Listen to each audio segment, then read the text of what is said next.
नमस्कार, जय हिंद, वंदे मातरम।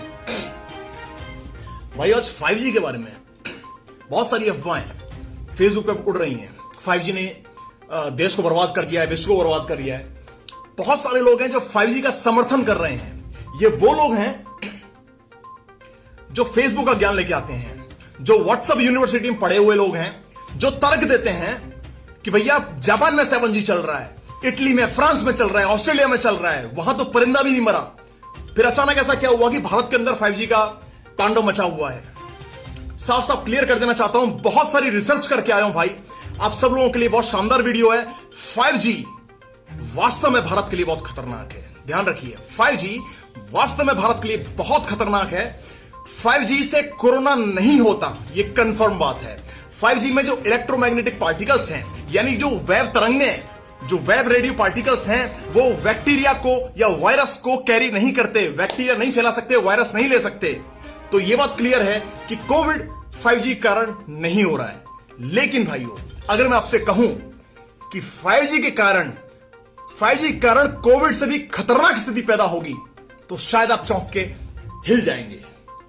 सबूत दूंगा इस बात का मैं, चूंकि यह बात सरकार बाहर लीक नहीं कर रही है, यह बात सरकार आने नहीं देगी, क्योंकि इसको खरीदने वाले देश में दो लोग हैं, आदित्य बिड़ला और मुकेश अंबानी।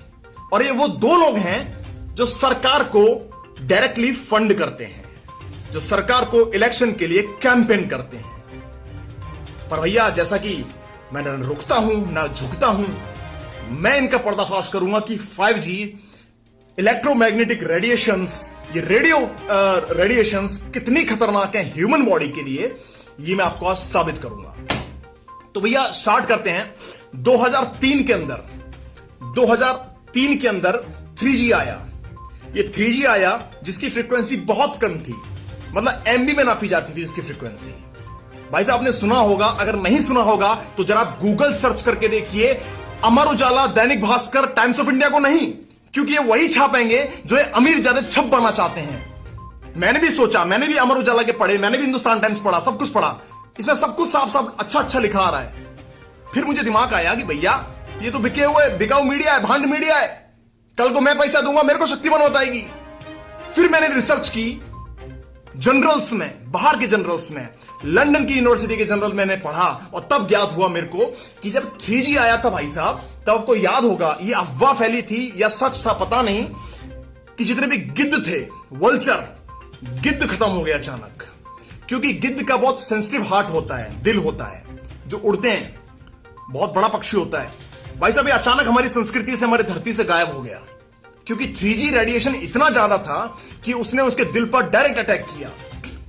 उसके बाद 2011 में 4G आया। 4G जब टावर्स लगाए गए, इसका रेडिएशन ज्यादा था, इसकी फ्रीक्वेंसी ज्यादा थी, हमें सुविधा हुई, वीडियो कॉल करने लगे हम लोग मोबाइलों पे। लेकिन भाई साहब ये भी 600-800 MB के करीब जा रहा था, इसका कम था तुलना 4G के, जो आने वाला 5G है। इसमें भाई साहब कोर्ट ने ऑर्डर किया, ये इंटरनेट पर कोर्ट का ऑर्डर पढ़ सकते हो, कि 4G की जितनी भी लाइंस हैं, जितने भी टावर्स हैं, वो सिटी से 2 किलोमीटर दूर लगाए जाएं, 2 किलोमीटर दूर लगाए जाएं, ताकि ह्यूमन बॉडी पर इसका इफेक्ट ना आए। पर क्या ऐसा हुआ? आपके घर के आसपास भैया 4G के टावर लगे होंगे, मैं गारंटी ले रहा हूं, आपके घर के आसपास 4G के टावर लगे हैं। जिससे हो क्या रहा है भाई साहब, अब मैं आपको खुल के बताता हूं इसकी बीमारी के लक्षण क्या हैं, क्योंकि मेरी बात कुछ लोगों से हुई है जिसकी सही जांच पड़ताल की गई है। जिन लोगों ने ब्लड कैंसर आपको होता है, आपको मिर्गी के दौरे पड़ते हैं, प्रेगनेंसी पर फर्क पड़ता है। जिन प्रेग्नेंट लेडी जो 4G पर बात कर रही हैं, रेगुलर वीडियो कॉल पे बात कर रही हैं, उनके बच्चे मानसिक विकलांग होते हैं, शायद शारीरिक विकलांग पैदा होते हैं। यह हकीकत बात है। मैं उन डरने वाले लोगों में से नहीं हूं जो सरकार ने बोल दिया भैया यही बोलना है वही बोलूंगा। मैं कोई मीडिया पर्सनालिटी नहीं हूं।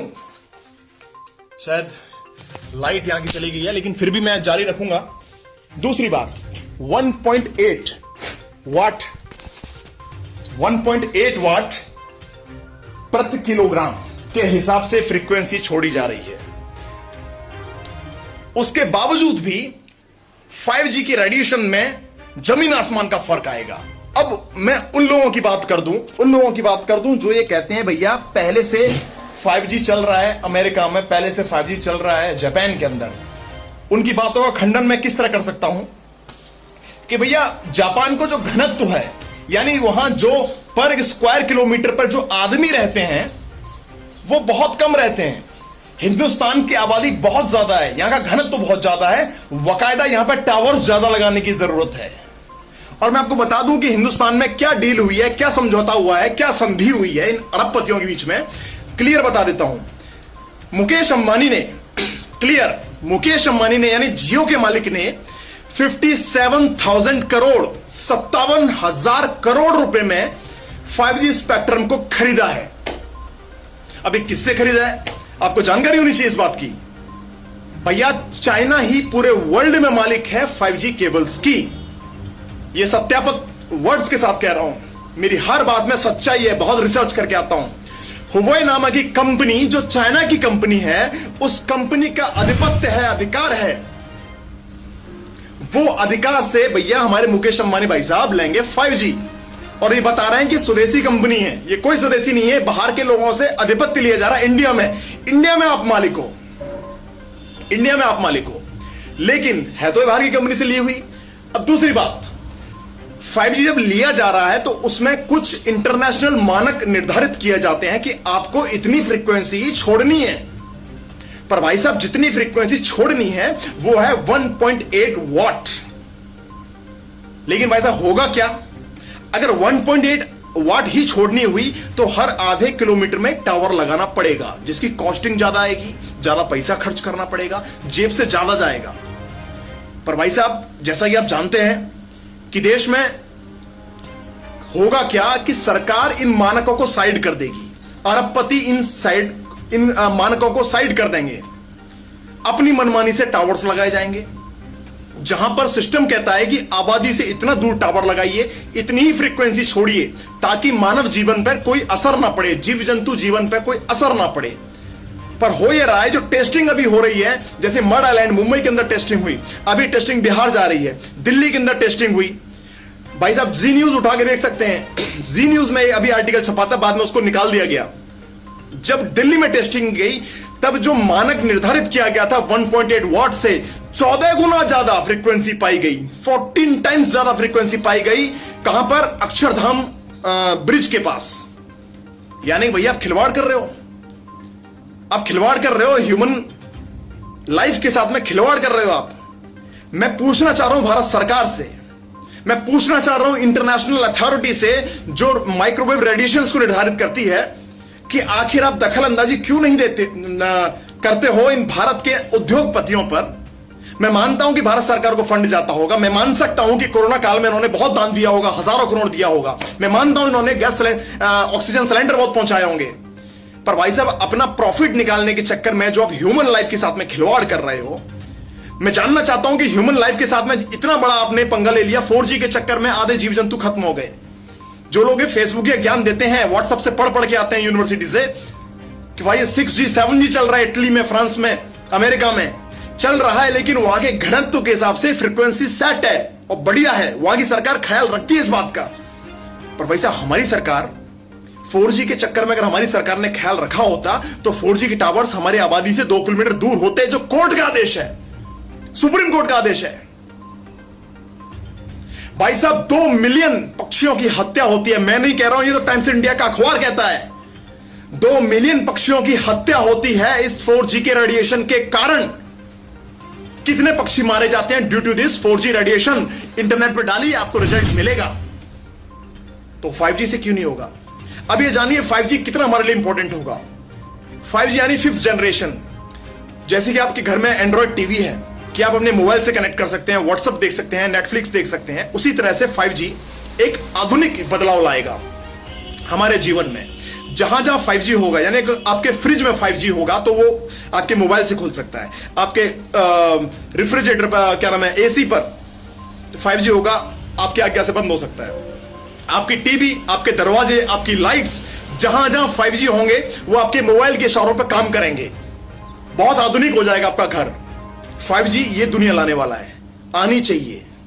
पर भाई साहब एक सवाल मेरे सारे दर्शक, 3000 दर्शक जुड़ चुके हैं, सबसे पूछना चाहता हूं, भाई साहब विज्ञान जितना जितना पैर पसार रही है, याद है ना, आपकी औकात याद दिला दी, आपकी औकात याद दिला दी उसने कि चाहे जितना भी एडवांस बन लो, जितने भी मेडिकल कॉलेज खोल लो, जितनी भी मेडिकल फैसिलिटीज ले लो, पर जब भाई साहब उसकी लाठी चलती है ना, तब ये सब रखे रह जाएंगे। आपकी ऊंची ऊंची इमारतें, ऊंचा ऊंचा आपका वैज्ञानिक जितनी भी तकनीकें हैं, सब रखी रह जाएंगी।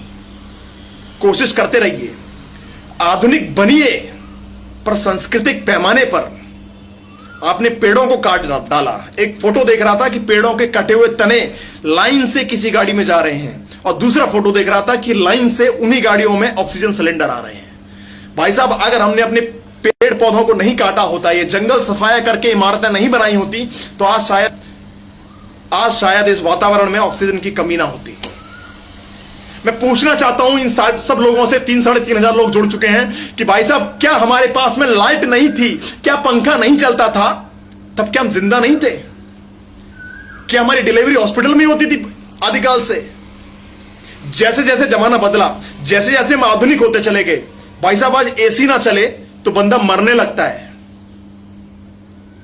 आज अगर लाइट ना आए तो आधे लोग तो मर ही जाए। भाई साहब, हमने सिस्टम को इतना ढाल लिया है, अपने आप को ढाल लिया है कि हम बिना विज्ञान के जिंदा नहीं रह सकते। तो हम क्यों गुलाम होते जा रहे हैं इस विज्ञान के? अभी 5G आएगा, फिर 6G आएगा। हम उठ के जाना नहीं चाहते लाइट बंद करने, आजकल ताली बजा के, चुटकी बजा के लाइट बंद करना चाहते हैं। हो यह रहा है कि हमारी बॉडी निस्ता नाबूद होती जा रही है, बच्चे विकलांग पैदा हो रहे हैं। हम उस मिट्टी में खेले बड़े हैं, मिट्टी में कुश्ती लड़के पैदा हुए हैं कि हमारी इम्यूनिटी इतनी स्ट्रांग है कि कुछ हो नहीं पा रहा है। मुझे कोविड हुआ, लेकिन 3 दिन में सही हो रहा हूं मैं, कोई फर्क नहीं हुआ, मैंने कोई दवाई नहीं ली। पर भाई साहब, हो क्या रहा उन लोगों के जो जवान जवान लड़के थोड़ा दूर चलते हैं, थक जाते हैं, बिना एसी गाड़ी के चल नहीं सकते। भाई साहब, अभी भी वक्त है, अपनी संस्कृति से जुड़िए। आधुनिकीकरण पहले के जमाने में ही था, पहले के जमाने में भी आधुनिकीकरण था, पर हमने इसको विज्ञान से जोड़ के बहुत बड़ी गलती कर रहे हैं। भारत की आबादी 150 करोड़